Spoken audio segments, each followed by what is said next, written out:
नमस्कार दोस्तों, Vishal Sharma advocate court marriage office में आज आपका फिर बहुत बहुत स्वागत करता हूं। आज दोस्तों हम बात करेंगे कोर्ट मैरिज से जुड़े सन 2022 में क्या रूल्स हैं, क्या बदलाव हुआ है और किन किन चीज़ों की आपको आवश्यकता होती है, कौन लोग अपनी कोर्ट मैरिज आकर कर सकते हैं और सबसे फास्टेस्ट जो प्रोसेस है, जो सबसे जल्दी की जो प्रक्रिया है मैरिज करने की, मैरिज के रजिस्ट्रेशन की, वो कैसे होती है। तो इन सभी बिंदुओं के ऊपर आपको एक ही वीडियो के अंदर आज आपको सारी बातों के जवाब आपको ज़रूर मिल पाएंगे। तो आइए दोस्तों शुरुआत करते हैं। सबसे पहले मैं आपको ये बताना चाहूँगा कि जैसा कि अभी सबसे बड़ा कन्फ्यूज़न जो कपल्स के अंदर होता है, जो अपनी कोर्ट मैरिज करना चाहते हैं, जो अपनी लव मैरिज करना चाहते हैं, सबसे बड़ा कन्फ्यूज़न उनके माइंड में होता है कि सर अभी लड़का और लड़की की आयु क्या है, क्या लड़कियों की शादी करने की आयु को बढ़ा दिया गया है। तो दोस्तों अभी जो लड़कों की एट प्रेजेंट में जो बॉयज़ हैं उनकी शादी करने की आयु कम से कम 21 वर्ष होना बहुत ज़्यादा अनिवार्य है और जो लड़कियाँ हैं उनकी शादी करने की आयु कम से कम 18 वर्ष होना बहुत ज़्यादा अनिवार्य है। तो ये बात हो गई दोस्तों लड़का और लड़की की शादी करने की आयु की। अब बात करते हैं कि क्या लड़कियों की शादी करने की आयु को बढ़ा दिया गया है। तो दोस्तों ऐसा बिल्कुल भी अभी नहीं है। काफ़ी सारे कपल्स ऐसे हैं जिनके माइंड में इतना बड़ा कन्फ्यूजन होता है कि लड़कियों की शादी करने की आयु को बढ़ा दिया गया है। लेकिन दोस्तों अभी भारत सरकार की जो कमेटी है, जो संसदीय समिति है, वो इसके ऊपर विचार कर रही है। भविष्य में अगर उसके ऊपर कोई अपडेट अगर आता है, लड़कियों की शादी करने की आयु को अगर बढ़ाया जाता है, तो आप लोगों को सबसे पहले आपके अपने इस पसंदीदा चैनल के ऊपर कोर्ट मैरिज ऑफिस के ऊपर सबसे पहले अपडेट जरूर दी जाएगी। तो आइए दोस्तों इसी के साथ हम बात कर लेते हैं। देखिए, भारतवर्ष में सारे राज्यों में कोर्ट मैरिज होती है। आप भारत में किसी भी राज्य के अंदर आप कोर्ट मैरिज कर सकते हैं। हर राज्य के अलग अलग प्रक्रिया है। कहीं पर 30 दिन का समय लगता है, कहीं पर 35 से 60 दिन का समय लगता है, कहीं पर 45 से 90 दिन का समय लग जाता है मैरिज होने में। जैसे कि राजस्थान में समय कुछ ज़्यादा लगता है या बिहार में समय कुछ ज़्यादा लगता है, उत्तराखंड में ज़्यादा लगता है समय। इसी वजह से काफ़ी सारे जो ऐसे कपल्स हैं जो अपनी मैरिज करने के लिए जो जल्दी से जल्दी प्रोसेस चाहते हैं, वो गाजियाबाद के अंदर आना अपनी मैरिज करने के लिए पसंद करते हैं। क्योंकि गाजियाबाद के अंदर सबसे बड़ा फायदा ये है कि एक ही दिन के अंदर आपकी शादी हो जाती है, एक ही दिन के अंदर आपको सर्टिफिकेट मिल जाता है और कभी भी किसी के घर पर भी कोई नोटिस लेटर वगैरह किसी के घर पर नहीं जाता है। और इस सारी प्रक्रिया में सिर्फ 3 से 4 घंटे का समय लगता है। आप पूरे भारतवर्ष में से कहीं से भी किसी भी राज्य से आकर आप गाजियाबाद के अंदर एक दिन में आप लोग अपनी शादी कर सकते हैं। एक ही दिन में आप अपनी शादी करने के बाद अपनी मैरिज का रजिस्ट्रेशन भी वहाँ पर करवा सकते हैं। और सबसे अच्छी बात दोस्तों इसके अंदर यही है कि कभी भी किसी के घर पे कोई नोटिस नहीं जाता, सब कुछ एकदम कॉन्फिडेंशियल होता है। जब तक आप लोग स्वयं किसी को नहीं बताएंगे तब तक किसी को भी नहीं पता चलता कि आपकी शादी हुई है या नहीं हुई है। और मात्र 3 से 4 घंटे में आप लोग पति पत्नी बनकर अपने घर जा सकते हैं। और दोस्तों उसी 3-4 घंटे के अंदर पहले आपके आर्य समाज मंदिर में शादी करवाई जाती है, उसके बाद में आपकी मैरिज का रजिस्ट्रेशन मैरिज रजिस्ट्रार साहब के सामने करवा दिया जाता है। और जो मैरिज रजिस्ट्रार साहब के द्वारा जो आपको सर्टिफिकेट दिया जाता है आपके मैरिज के रजिस्ट्रेशन का, उसको आप उत्तर प्रदेश गवर्नमेंट की जो वेबसाइट है www.igrup.gov.in, इस वेबसाइट के ऊपर जाकर आप अपना मैरिज सर्टिफिकेट ऑनलाइन चेक कर सकते हैं। तो सबसे अच्छा तरीका दोस्तों यही है। इसीलिए पूरे हिंदुस्तान से जो कपल्स अपनी कोर्ट मैरिज करना चाहते हैं, जो अपनी लव मैरिज करना चाहते हैं, उनके लिए सबसे बेस्ट प्लेस है गाजियाबाद। गाजियाबाद में एक दिन में आइए, अपनी शादी करिए, उसके बाद आप लोग अपने घर जा सकते हैं। अब दोस्तों साथ ही इसके ये बात कर लेंगे, अन्य राज्य जो है हिंदुस्तान के अंदर उसमें भी कोर्ट मैरिज होती है, लेकिन उन राज्यों में समय ज़्यादा लग जाता है और वहाँ पर एक नोटिस पीरियड होता है। जैसे कि वहाँ पर वेरिफिकेशन मंगाई जाती है। जो अपनी कोर्ट मैरिज करना चाहते हैं उनके घर पे नोटिस वगैरह जाते हैं। जो एप्लीकेंट होते हैं, जो अपनी एप्लीकेशन देते हैं, उन दोनों के घर पे नोटिस वगैरह का प्रोविज़न है। वेरिफिकेशन मंगाई जाती है कंसर्न पुलिस स्टेशन से। तो इसीलिए अधिकतर कपल इस प्रोसेस के साथ जाना कम पसंद करते हैं, क्योंकि एक तो इसके अंदर समय बहुत लग जाता है और दूसरी चीज़ इसके अंदर दोस्तों नोटिस जाता है। तो अधिकतर कपल ये सोचते हैं कि अगर नोटिस अगर चला जाएगा तो हमारे माता पिता को पता चल जाएगा, फिर हम लोग अपनी कोर्ट मैरिज नहीं कर पाएंगे।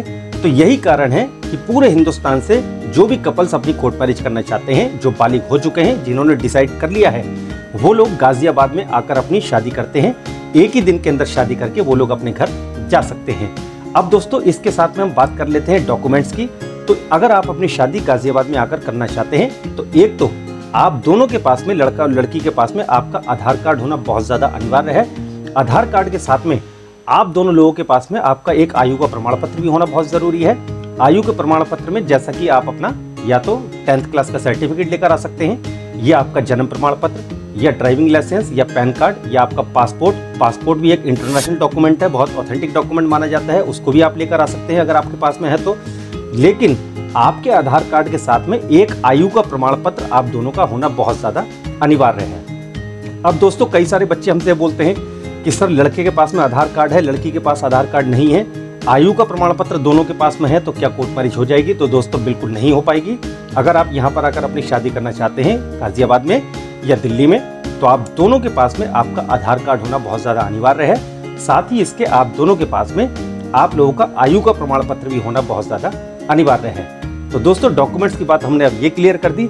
लेकिन अब अगर जैसे गाजियाबाद में अगर आप अपनी शादी करना चाहते हैं, तो गाजियाबाद में थोड़ा सा बदलाव ये हुआ है कि अगर आप लोग अपनी शादी करने के लिए अगर आना चाहते हैं गाजियाबाद के अंदर, जो कि कपल्स पूरे हिंदुस्तान से पसंद करते हैं गाजियाबाद के अंदर अपनी शादी करना आकर, तो आप दोनों के पास में 2 आईडी होनी चाहिए और 2 आयु के प्रमाण पत्र होने चाहिए।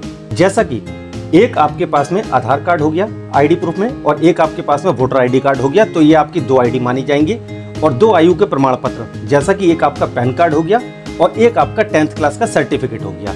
तो ऐसे आपके पास में 2 आईडी होनी चाहिए, 2 आयु के प्रमाण पत्र के रूप में आपके पास 2 डॉक्यूमेंट्स होना अनिवार्य है। तो अगर ये 2 डॉक्यूमेंट्स अगर आपके पास में हैं, तो गाजियाबाद में जब आप अपनी मैरिज का रजिस्ट्रेशन करवाने के लिए जब मैरिज रजिस्ट्रार साहब के पास में जाते हैं, तो वो ये अपने आप को सुनिश्चित कर लेते हैं, उनको ये विश्वास हो जाता है कि आप दोनों लोग बालिग हैं, आप लोग अपनी शादी कर चुके हैं, उसकी मैरिज का रजिस्ट्रेशन करवाने के लिए आप लोग आए हैं, और जो आपके डॉक्यूमेंट्स हैं, जो आपका आधार कार्ड है, जो आपका आयु का प्रमाण पत्र है, उसके हिसाब से आप दोनों लोग लड़का लड़की पूरी तरीके से बालिग हैं और आप लोग अपनी मैरिज का रजिस्ट्रेशन करवाने के लिए यहाँ पर आए हैं। तो आपके डॉक्यूमेंट्स चेक करके जब भली भांति वो अपने आप को सेटिस्फाई कर लेते हैं, तभी जाकर आपको आपकी मैरिज का रजिस्ट्रेशन का सर्टिफिकेट गाजियाबाद में मैरिज रजिस्ट्रार साहब द्वारा इशू किया जाता है। और दोस्तों सबसे अच्छी बात यही है कि जैसा कि मैंने आपको पहले ही बताया कि इसमें मात्र 3 से 4 घंटे का समय लग जाता है। अगर लड़का और लड़की दोनों अगर हिंदू समुदाय से अगर बिलोंग करते हैं, तो पहले उनकी आर्य समाज मंदिर में शादी करवाई जाती है, उसके बाद में उनकी मैरिज का रजिस्ट्रेशन गाजियाबाद में करवा दिया जाता है। तो इसमें मात्र 3 से 4 घंटे का समय लग जाता है। 3 से 4 घंटे में लड़का लड़की दोनों पति पत्नी बन जाते हैं, कानूनी रूप से लीगली हस्बैंड वाइफ बन जाते हैं। अब बात करते हैं अगर लड़का और लड़की अगर दोनों मुस्लिम समुदाय से अगर बिलोंग करते हैं, तो अगर लड़का और लड़की दोनों मुस्लिम हैं, तो पहले गाजियाबाद में उनका निकाह होता है और निकाह के बाद में उनकी निकाह का रजिस्ट्रेशन गाजियाबाद में मैरिज रजिस्ट्रार साहब के सामने करवा दिया जाता है। तो इस प्रोसेस में भी 3 से 4 घंटे का ही समय लग जाता है। तो इस प्रोसेस में दोस्तों चाहे आप हिंदू तरीके से अपनी शादी कीजिए अगर दोनों हिंदू हैं, और अगर आप दोनों मुस्लिम तरीके से अपनी शादी करते हैं अगर आप दोनों मुस्लिम हैं, तो इन दोनों ही तरीकों में कभी भी किसी के घर पे कोई नोटिस वगैरह नहीं जाता है। तो इसी के साथ दोस्तों मैं आपको ये बताना चाहता हूँ कि अगर आप अपनी मैरिज करने के लिए अगर गाजियाबाद में आ रहे हैं, तो आने से कम 3 दिन पहले आप लोग अपनी अपॉइंटमेंट ज़रूर ले लीजिए, जिससे कि हमारे स्टाफ पहले ही आपके डॉक्यूमेंट्स वगैरह तैयार करके आपकी फाइल बना के रेडी कर दें, जिससे कि जब आप अपनी शादी करने के लिए आएंगे, तो कम से कम समय में आप लोग की शादी की प्रक्रिया, रजिस्ट्रेशन की प्रक्रिया पूरी हो सके। तो दोस्तों आने से पहले आप लोग अपॉइंटमेंट जरूर लीजिए। और यदि कोर्ट मैरिज से जुड़े और कुछ अगर आपके सवाल है, कुछ अगर आप और कुछ मालूम करना चाहते हैं कोर्ट मैरिज ऑफिस के माध्यम से, तो सुबह 10 बजे से लेकर शाम को सिर्फ 7 बजे तक आप हमारे नंबर पर कॉल करके जानकारी प्राप्त कर सकते हैं। तो दोस्तों मेरा आपसे अनुरोध है कि कॉल करने से पहले आप लोग समय अवश्य देखिए। सुबह 10 बजे से लेकर शाम को सिर्फ 7 बजे तक ही आप कॉल करके हमसे जानकारी प्राप्त कर सकते हैं। तो इसी प्रकार आप कोर्ट मैरिज ऑफिस को अपना प्यार देते रहिए। कोर्ट मैरिज की अगर ये वीडियो ऑफिस की आपको पसंद आई हो, तो आप इसको लाइक करें, शेयर करें, सब्सक्राइब करें, जिससे कि दोस्तों हमारे आगे आने वाली वीडियो निरंतर आप लोगों को मिलती रहेगी। तो ये वीडियो देखने के लिए आपका बहुत बहुत धन्यवाद।